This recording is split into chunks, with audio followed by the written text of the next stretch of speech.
O Palmeiras recusou uma oferta na última janela de transferências do Nyon SC pelo atacante Luigi. O novo rico da Arábia Saudita fez uma oferta de empréstimo de 1 ano com opção de compra de 10 milhões de euros, cerca de 62 milhões de reais, que o Verdão prontamente recusou pelo atacante. O Luigi está avaliado em cerca de 15 milhões de euros e é atualmente monitorado por equipes como o Borussia Dortmund. O Jordi Alba, lenda do Barcelona e atual jogador do Inter Miami da MLS, anunciou que no final dessa temporada vai se aposentar como jogador de futebol. A gente vai falar sobre essa e muito mais notícias no vídeo de hoje, mas antes, se você não é inscrito aqui no News Sport Clube, cara, entra agora pra nossa equipe, você tá convocado, se inscreve no canal e já faz aquele gol de placa marcando sua presença, que é deixando um like nesse vídeo. Aqui no News vão sair vídeo todos os dias, trazendo pra vocês as principais notícias do mundo da bola, então dá essa moral aí pro Rodrigão, que é muito importante, beleza? Se inscreve agora e deixa um like no vídeo. Com menos espaço no Flamengo, o De La Cruz só foi titular em 36% dos jogos do rubro-negro carioca em 2025. Depois da chegada de Saul e também do Jorginho, o meia perdeu importância para o clube carioca e nas redes sociais os torcedores mal se lembram do uruguaio. Contratado por 102 milhões de reais, o meia uruguaio participou de 27 dos 57 jogos do rubro-negro na temporada, sendo 21 jogos como titular. O número é considerado bem baixo, perto da expectativa que o Nico De La Cruz gerou no início do ano na torcida do Flamengo. Cara, e o Everton Ribeiro mais uma vez foi sensacional. O jogador anunciou nas suas redes sociais que ele está em tratamento de uma tireoide, um câncer na tireoide, cara. É assim, uma situação bem complicada, é um câncer que tem alta taxa de cura, é verdade, mas o mais assim, incrível disso tudo é que o Everton Ribeiro tinha esse diagnóstico há cerca de 1 mês, cara. Exatamente isso, o cara sabia que estava com câncer, que precisava fazer a cirurgia para retirar e ficou calado, não falou para ninguém. Pouquíssimas pessoas no Bahia, como o treinador e o diretor de futebol sabiam, mas ele não quis que outros do elenco soubessem, não falou nada, ficou quietinho trabalhando, jogou contra o Flamengo, venceu o rubro-negro carioca e no dia seguinte passou por uma cirurgia. É isso aí, cara, nessa segunda-feira ele passou por uma cirurgia, removeu o câncer e só então ele anunciou via as redes sociais que agora está nesse processo de recuperação. É um tipo de câncer que normalmente só pela cirurgia o paciente já fica completamente ali curado, enfim. Tomara que seja esse o caso do Everton Ribeiro, que ele já consiga ficar bem, vai passar por um processo agora de recuperação. Talvez ele perca aí algumas semanas de treino, pode até ser que desfalque o Bahia por algumas rodadas, mas ele fez de tudo para isso não acontecer. Inclusive, ele conversou com o médico que ele queria operar só no final do ano, mas o médico falou para ele, pô, tem uma data FIFA ali onde você vai ter um tempinho sem jogar, vai nesse momento, porque o capitão do Bahia, que o Everton é, não queria desfalcar a equipe, velho.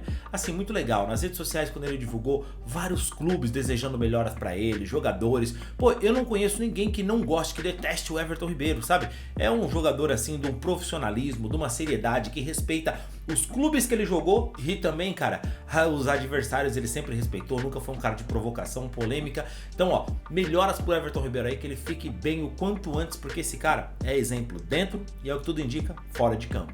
E falando exemplo, cara, o Wallace podia colocar a cabeça no lugar e pegar um exemplo do Everton Ribeiro, um jogador que mal começou a sua carreira e tudo o que ele faz é cercado de polêmica, né? É um cara muito impulsivo, provocador. Nos jogos da Copa do Brasil contra o Atlético Mineiro, ele provocou muito o rival, o Galo. O Flamengo terminou sendo eliminado da Copa do Brasil, o que já pesa contra o jogador. Mas o que a gente pode dizer é que o Wallace, cara, ele acabou dando uns vacilos que não se faz, não se deve dar esse tipo de vacilo. E no último jogo do Flamengo, em que o Flamengo terminou derrotado para o Bahia, ele entrou depois de 11 minutos em campo, foi expulso, está recebendo várias críticas da torcida, da imprensa e inclusive o Flamengo multou o jogador. Essa informação que saiu agora, que o Flamengo vai aplicar uma multa, que existe um protocolo no Flamengo para esse tipo de atitude e por ele ter prejudicado a equipe, ele vai receber essa multa que vai diretamente no salário do jogador e dizem que talvez esse ano ele nem entre mais em campo.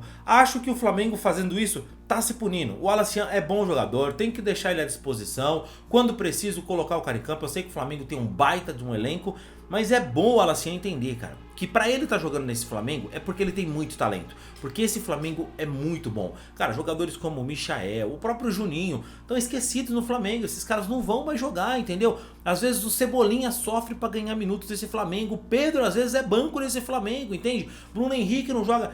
A competição é muito alta. E esse moleque tem a chance de ouro de se destacar num Flamengo desse. Não pode desperdiçar, tem que pôr a cabeça no lugar. Tudo bem ser provocador, sabe? Ser ousado, tudo bem.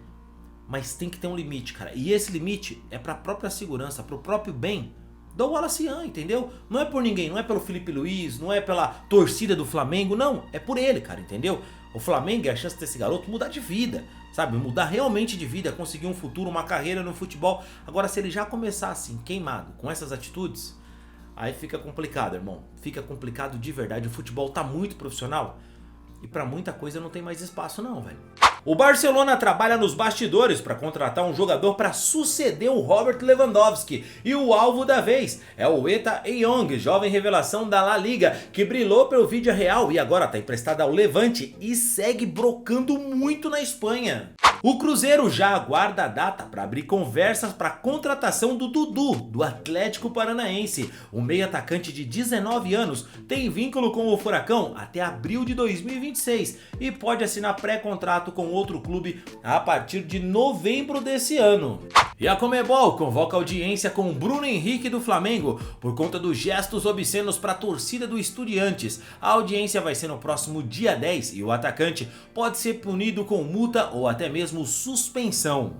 O atacante Michael vive momento delicado no Flamengo e pode estar próximo de uma nova mudança de ares. Fora dos planos do Felipe Luiz, o jogador aguarda uma oferta do Al Duhail do Qatar e pode voltar à carga já em janeiro para contratar o jogador. O staff do Michael também entende que jogar fora do país é o melhor caminho para a sequência da carreira do Misha.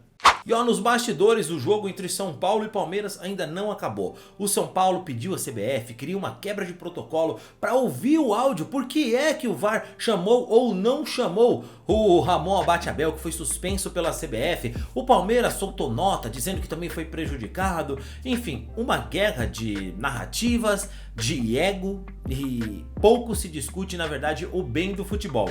O São Paulo diz que não vai rebater o Flamengo, o Palmeiras, que a ideia do São Paulo é realmente reclamar da arbitragem da CBF e que se a carapuça serviu ao Palmeiras, ou seja, continuou mandando indiretinha também.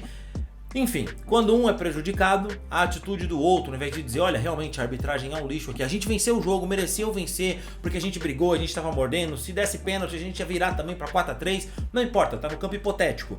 Ao invés do clube ter esse tipo de atitude, dizer a arbitragem é ruim e a gente foi beneficiado e irem os dois, São Paulo e Palmeiras, para cima da CBF, o que é que um clube faz? Aí um tira sarro do outro. E não tô falando que o São Paulo é melhor que o Palmeiras não, tá? Se fosse o contrário, o São Paulo ia fazer a mesma coisa como já fez outras vezes. Inclusive você, torcedor do São Paulo, que tá aí com essa cara de sem mãe aí, de oh não, meu, o Palmeiras. A gente também riu quando o Lucas fez o gol de mão lá naquela Copa do Brasil contra o Corinthians. A gente riu quando o Caleri tava impedido no gol da Copa do Brasil. A gente riu, eu sou São Paulino também. Então assim, vamos parar de hipocrisia, entende? Eu estou dizendo que o Palmeiras teve a chance de ouro nessa, em que ele foi nitidamente favorecido de se juntar ao São Paulo e os dois para cima da CBF, dizer não dá para continuar assim, mas preferiu não fazer. E cabe ao São Paulo, na vez que for beneficiado, fazer diferente. Mas com esses dirigentes aí, pequenininhos, como Júlio Casares, esses caras, vocês acreditam? Acreditam de verdade? Não, coisa nenhuma. Quando for beneficiado vai rir e falar, veja bem, falar de arbitragem é complexo. São Paulo também é hipócrita, assim como o Palmeiras e todos os dirigentes. E a verdade é que quem sofre sou eu e você, que somos torcedores. A gente quer uma coisa diferente. Agora, esses hipócritas que comandam o futebol, esses caras só querem dinheiro e poder, velho. Mas deixa aí nos comentários, eu quero saber a sua opinião sobre tudo isso. Não esquece do like no vídeo. Eu fico por aqui, valeu e tchau, tchau.